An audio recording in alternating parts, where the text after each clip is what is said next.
Before the implementation of the centralized asset management system, the South Carolina Department of Transportation operated with 8 separate district inventory systems, each using different processes and standards.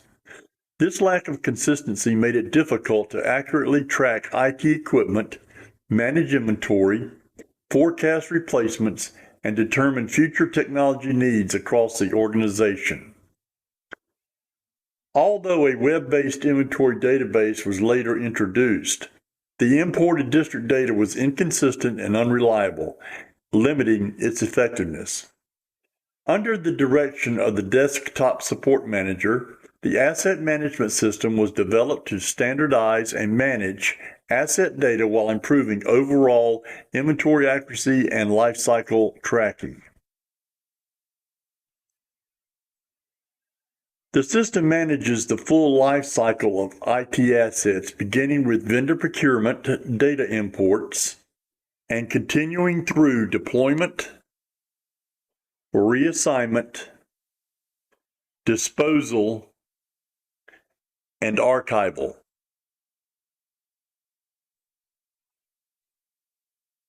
The district worksheet serves as the primary management area where device statuses control workflow movement and ensure consistent lifecycle procedures statewide. When equipment reaches end of life or warranty expiration, it moves through a structured disposal process involving the pending disposal, TID submitted, and decommissioned archived worksheets. Entering pending disposal as the device status on the district worksheet moves that row to the pending disposal worksheet.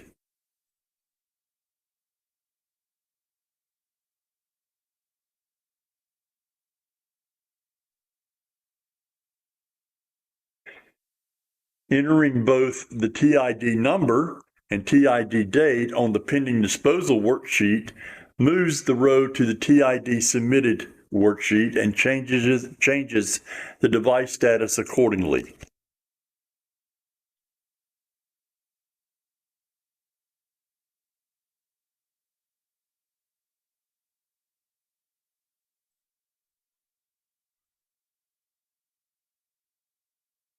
Entering the SPO number and SPO date on the TID submitted worksheet moves the row to the decommissioned archived worksheet and the device status changes to decommissioned.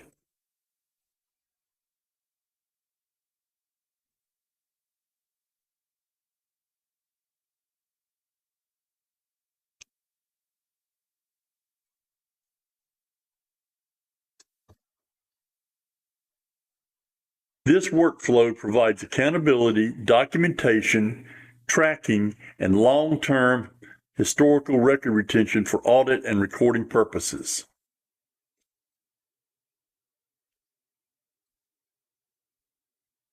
To improve efficiency and reduce manual entry, the system integrates with Active Directory to retrieve user and device information automatically. It validates critical data to ensure standardization, forces formatting standards, and also incorporates vendor purchase data.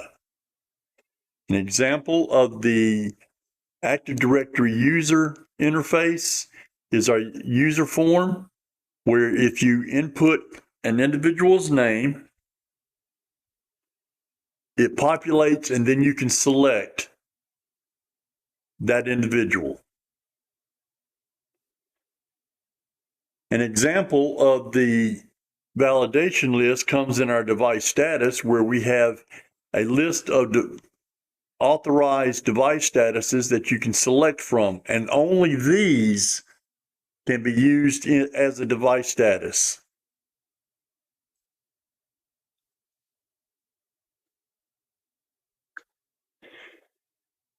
In addition to inventory management, the system provides forecasting capabilities that help IT leadership plan for future equipment replacements, budgeting, and procurement needs.